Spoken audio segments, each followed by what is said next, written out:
proposta do Centro Espírita, ela é inspirada, nós diríamos, na Sociedade Parisiense de Estudos Espíritas, que não é um centro espírita propriamente dito, mas que foi ramificado e por todos, em toda a França, foram instalados centros espíritas à época, e nós temos hoje o privilégio, eu diria, de termos aqui na nossa região o centro espírita mais antigo em funcionamento do Brasil e o segundo centro espírita em funcionamento no mundo, sendo o primeiro em Buenos Aires. Então, mas a instituição do centro espírita, a organização para que possamos divulgar a doutrina espírita. Eu quero frisar bem isso. Quando eu pergunto, para que serve o centro espírita? Para divulgar a doutrina espírita. Portanto, qualquer coisa que se coloque no centro espírita, que não se coadune com a codificação, é interpolação. É algo colocado que não é espiritismo. Aí nós podemos ficar pensando, o que não é? Nos remetemos aos ensinamentos do Mestre Jesus, ao seu tempo de ensinamento, que não tinha rituais, não tinha paramentos, não tinha hierarquia sacerdotal. Quando seus discípulos se questionaram porque a mãe de Tiago, o maior, queria que ele reservasse o espaço para um filho e para outro, Jesus, os demais discípulos se enfurecem. Como que eles querem? E Jesus chama para si: os príncipes das nações têm seus vassalos, entre vós não. Entre vós não pode haver contendas. Aquele que quiser ser o maior, seja o que serve. Então, na casa espírita, não há a hierarquia sacerdotal. Não há um que se ache melhor do que o outro. Que quando nós nos acharmos melhores, estaremos necessitando de melhora. Então, a proposta é a fraternidade. O amor, que não se justifica falarmos de Jesus, que trouxe a mensagem do amor, se nós não formos fraternos uns com os outros, se nós não amarmos o nosso próximo. Temos nossas diferenças? É claro que temos. Nós temos diferença, inclusive de nós mesmos. De um dia para outro nós mudamos de ideia. Então foi diferença de ideias. Nós temos diferença entre duas pessoas, mas precisamos caminhar juntos na nossa diferença. Só assim nós nos fortaleceremos. Então, as discórdias, os desentendimentos, a forma de ver, isso é natural. Mas o propósito daquele que quer realmente ser espírita é buscar o conhecimento para a divulgação da doutrina de amor. Então, o Centro Espírita, em síntese, é essa instituição que tem o seu estatuto, que é juridicamente organizado. Então, uma casa tem que prestar conta todos os anos. E nós temos o vínculo com a Receita Federal, nós temos todas as questões que são administrativas. Então, o presidente, a diretoria, é que trabalha isso para que a gente possa estar juntos. Nós não temos dízimos, né? A doutrina espírita não estabelece dízimo, o dízimo é matéria, mas nós precisamos de recursos. Então, uma casa não funciona sem pagar a luz, sem pagar a água, pagar aluguel, no caso de quando é aluguel, de manter a limpeza, que é importantíssima. Tá? A gente chegar numa casa espírita e ver tudo bagunçado, nossa, Já a gente faz esse julgamento, ninguém cuida e tal. Então ela precisa estar arrumadinha, é gostoso chegar e o ambiente está legal. Só que tudo isso exige recursos. Esse recurso se faz com donativos, com um quadro social que faz parte do estatuto, e para que se mantenha. Eu faria uma pergunta aos irmãos. Quem é médium aqui? Só levantar a mão quem for. 1, 2. Tudo bem. Eu faço outra pergunta. Todos somos médios? Sim. Tá bom. Então eu vou ler para os irmãos o seguinte.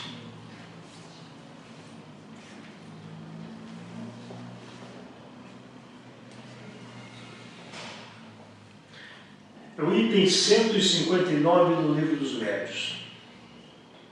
Toda pessoa que sente a influência dos espíritos em qualquer grau de intensidade é médium. Essa faculdade é inerente ao homem. Por isso mesmo, não constitui privilégio e são raras as pessoas que não a possuem, pelo menos em estado rudimentar. Usualmente, porém, essa classificação se aplica somente aos que possuem uma faculdade mediúnica bem caracterizada, que se traduz por efeitos patentes de certa intensidade, o que depende de uma organização mais ou menos sensitiva. Continua, mas basta isso. Aí eu pergunto novamente, todos são médios, ou todos somos médios? Costumou-se dizer isso. Recentemente eu ouvi falar até em médio de tribuna. Aqui os dias tem médio de recepção, médio de portaria, médio da livraria, médio e tal. Allan Kardec não coloca isso, ele diz que nem todos somos médios. Que, quando eu pergunto assim, quando ele coloca toda pessoa que sente em qualquer grau de intensidade é médium, significa há aqueles que não sentem. Senão a questão seria simplesmente toda pessoa é médium. Ponto final.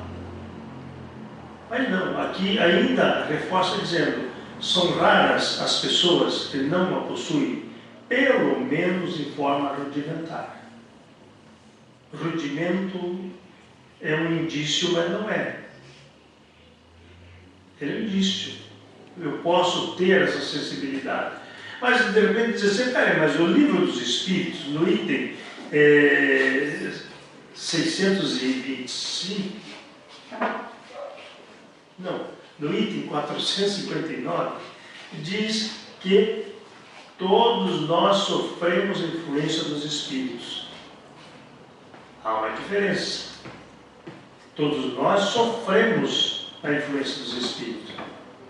Mas não é porque o Átila sofre a influência dos espíritos que vai ser, Átila, então me traz uma mensagem do fulano e tal que desencarnou. Diz, não, mas eu não tenho essa mediunidade. Ser médium significa ser intermediário. Se eu não sou intermediário, eu não sou médium. Eu não fiz essa contagem, mas há quem fez, que só neste livro, que é o Livro dos Médiuns, por 26 vezes está estabelecido que nem todos somos médiuns. Eu tenho alguns. Por exemplo, o 156, o Livro dos Médiuns. O 220 no subitem 11. O 291 no subitem 20. O 218 e 347. Esses são os itens que eu trouxe, que explica que nós nem todos somos médios. Aí tá.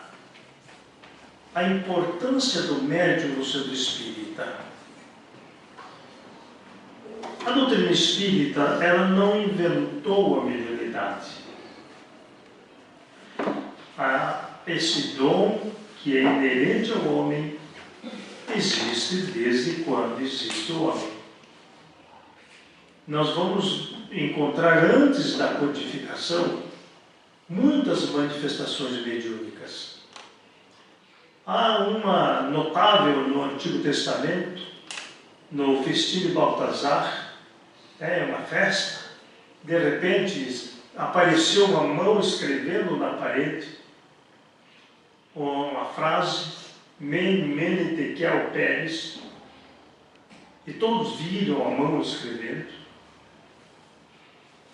e ninguém sabia o que queria dizer. Chamaram um leitor, e ele interpretou a frase, que Deus tinha julgado o governo, o reinado de Baltazar, e que não tinha aprovado, e que ele seria morto. E isso veio a ocorrer. Então é um fenômeno mediúnico que mais tarde a doutrina espírita veio nos ensinar, que se chama escrita direta, que é possível, inclusive, se nós pegarmos uma folha de papel, colocarmos numa gaveta ou num lugar isolado, poderemos ter mensagem. Não há necessidade de deixar tinta nem caneta. Mas, tempo depois, nós vamos verificar que veio uma mensagem. Então, isso é comprovado, né, pelos estudos, das pesquisas. Então, em outras variedades de mediunidade. Então, mas, só para a gente frisar, o médium é aquele que serve realmente de instrumento dos espíritos. É importante no centro espírita? Sim, é importante. É fundamental. Pode haver centro espírita sem médicos? O que mais animou Allan Kardec na sua viagem de 1862 foi conhecer uma comunidade que acreditava nos fenômenos, que estudava a doutrina, que divulgava, e que nunca ninguém daquela comunidade tinha assistido ao fenômeno mediúnico. Ele saiu super animado dali, porque o que era importante era realmente a aceitação da mensagem espírita.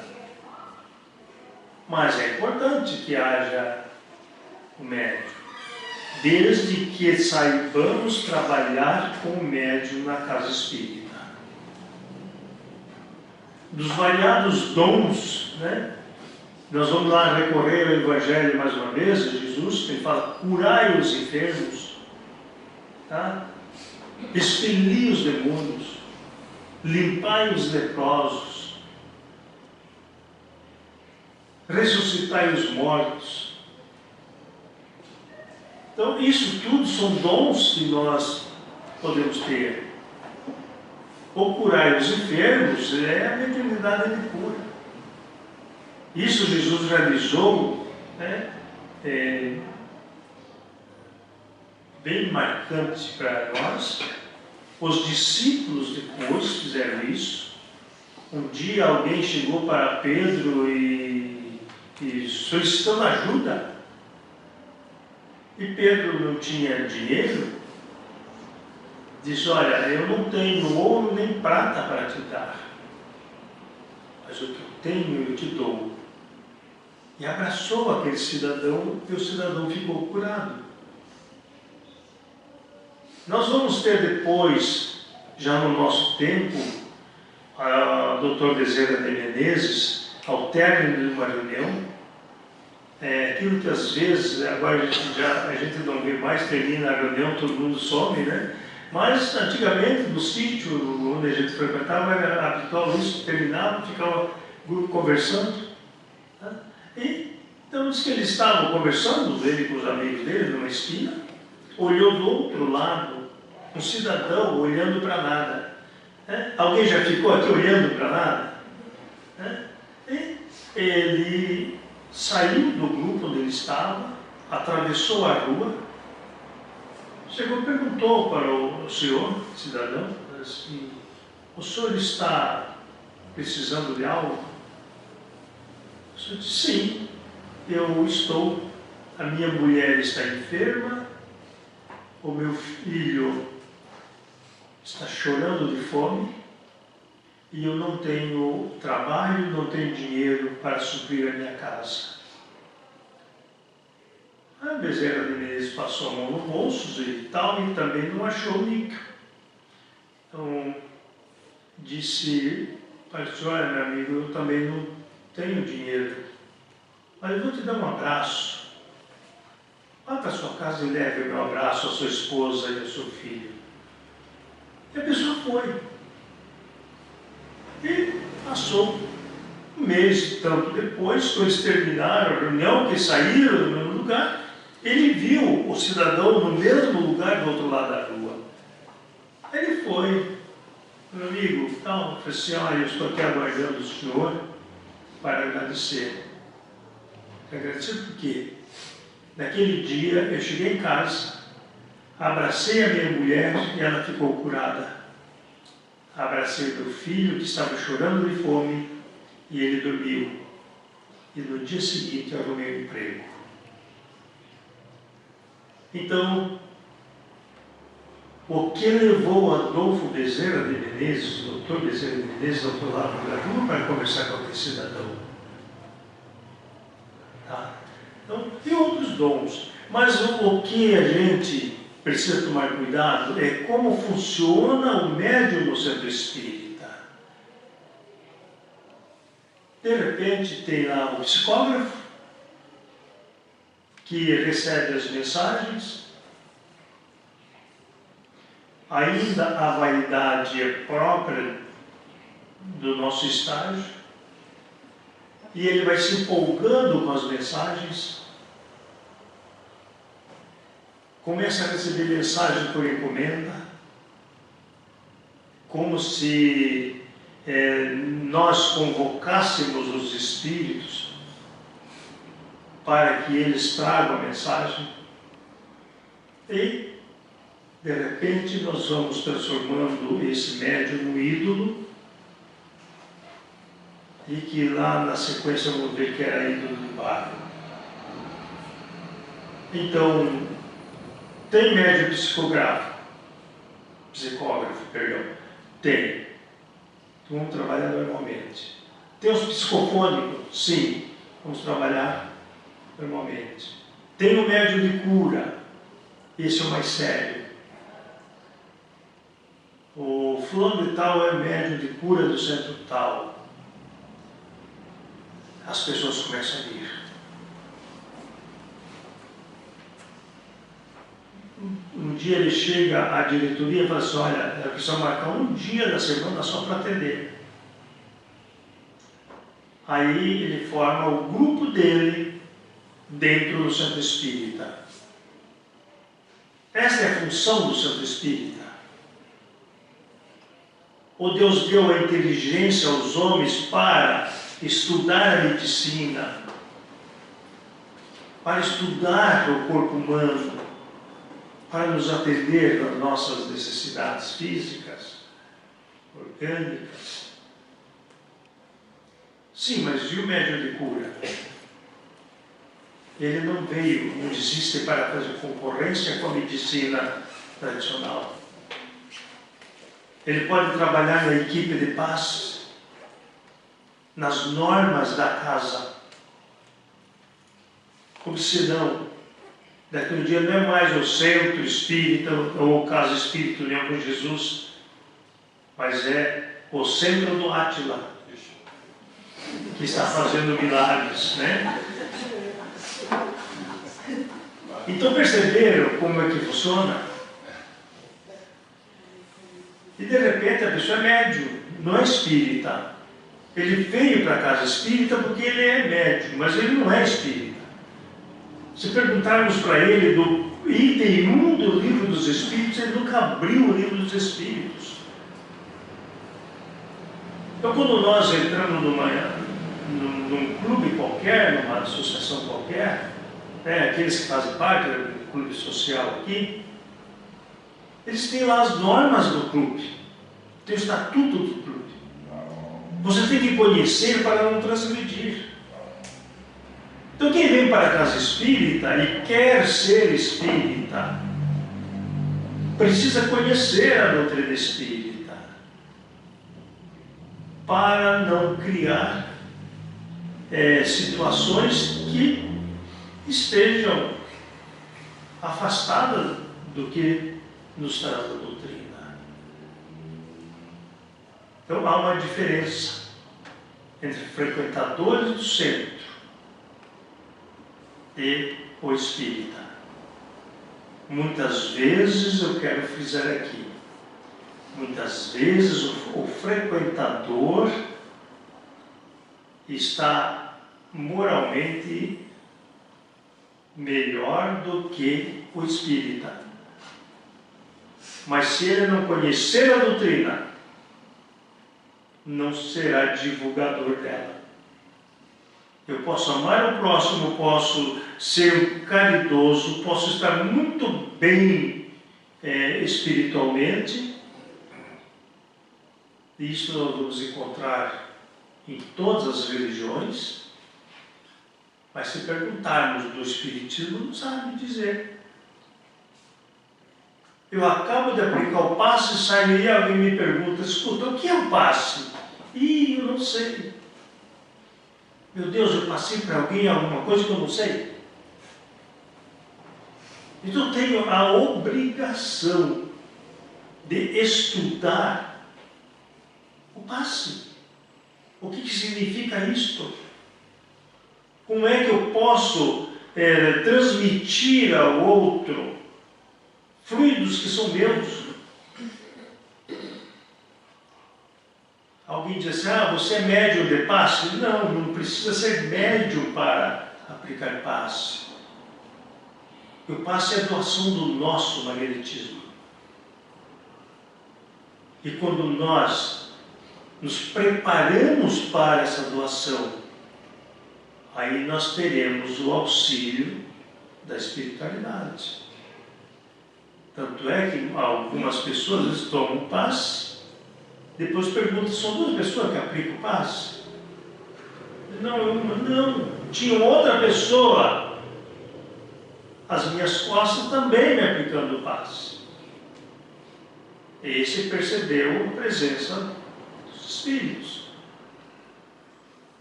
Mas eu posso aplicar o passe sem que haja essa assistência espiritual, porque eu estou doando o que é meu, os meus fluidos. E que essa equipe seja harmonizada é muito importante. Quando eu falei do ouro, e do íris, hoje eu vi vozes lindas e que eram diferentes sem o treinamento, tá? Então, muito gostoso ouvir o coral. Mas por quê? Porque houve uma organização. Agora é sua vez, é ali e tal, agora são todos. E formou uma equipe. É diferente de um grupo. Tá? Nós somos aqui agora um grupo de pessoas que podemos formar equipes.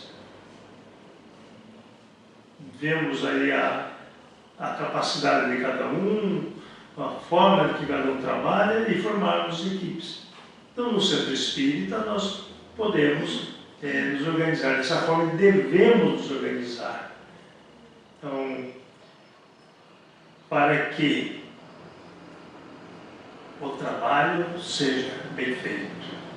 Eu coloco aos irmãos que a Casa Espírita é uma empresa. Nós prestamos serviço. O William não sabia ali, né? Então ele tem a sua empresa, ele cuida dela para que possa ter acesso ao mercado, para que possa ter aceitação. O que ele faz? Trabalha os seus empregados, harmoniza esses empregados, sintoniza esse propósito de servir.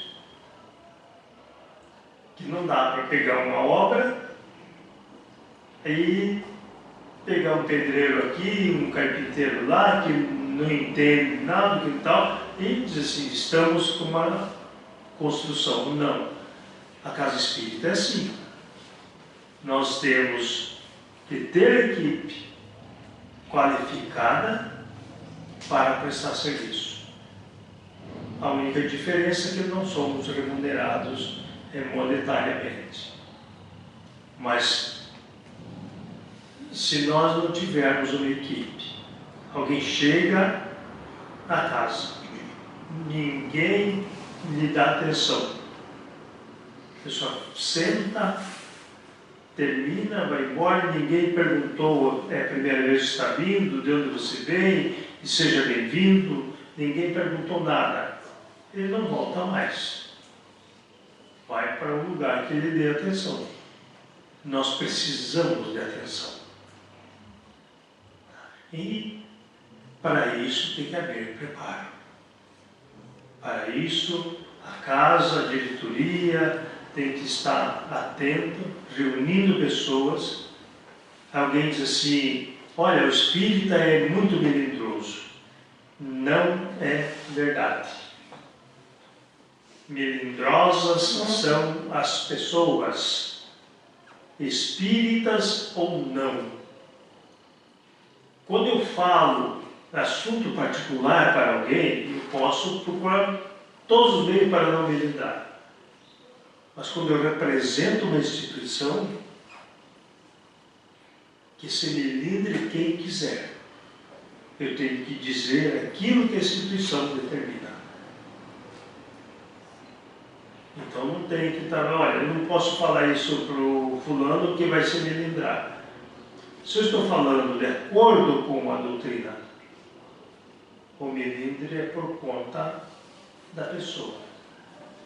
Então como é que funciona a casa espírita? É disciplinada nos moldes da codificação, procurando servir sempre, estudando as obras básicas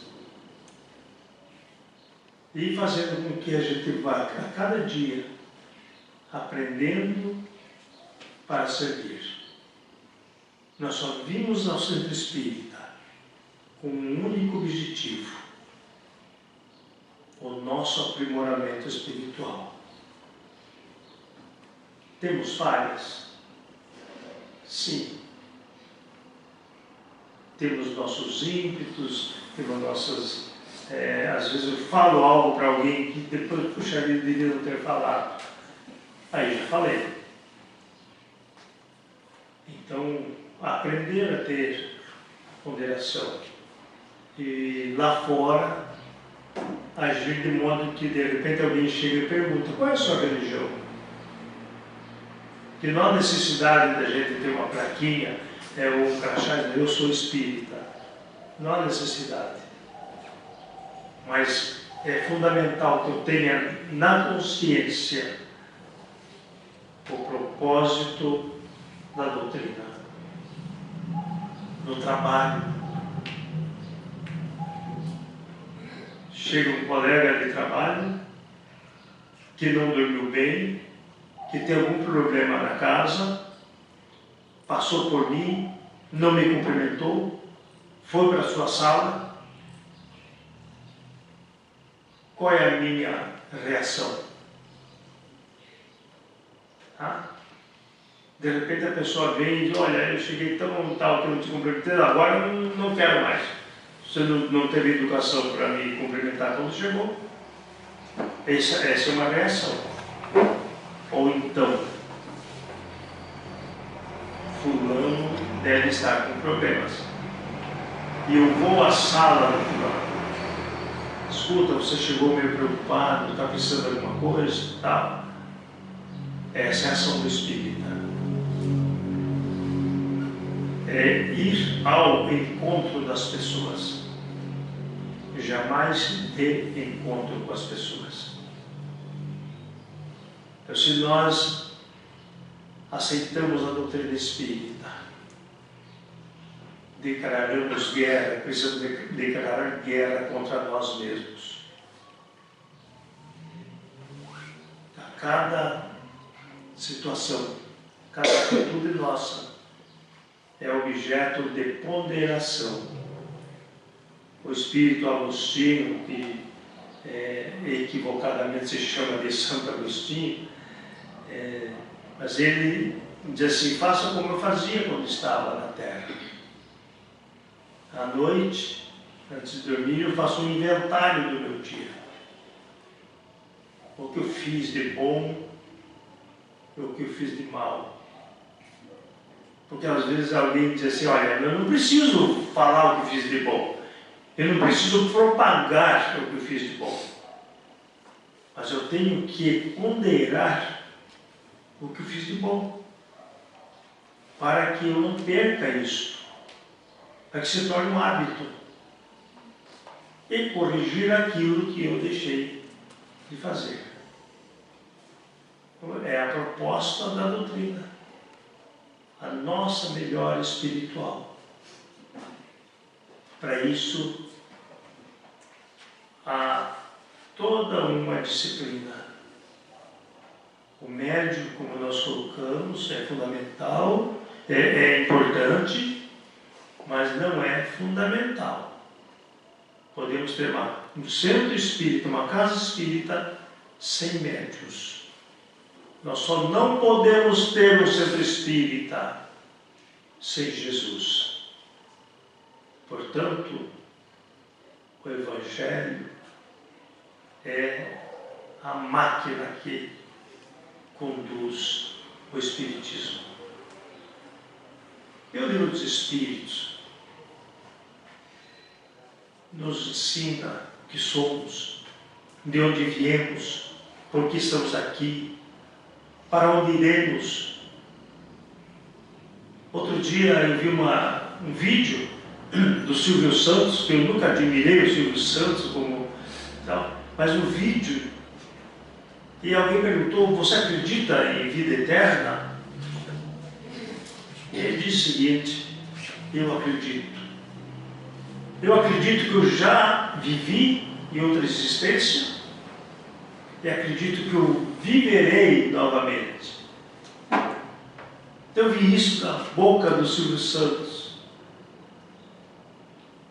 Então, todos nós aqui sabemos isso de sobejo. Como é que nós queremos voltar na próxima encarnação? O que nós estamos fazendo agora para que na próxima encarnação possamos vir de forma mais consolada, eu diria, mais tranquila, mais serena?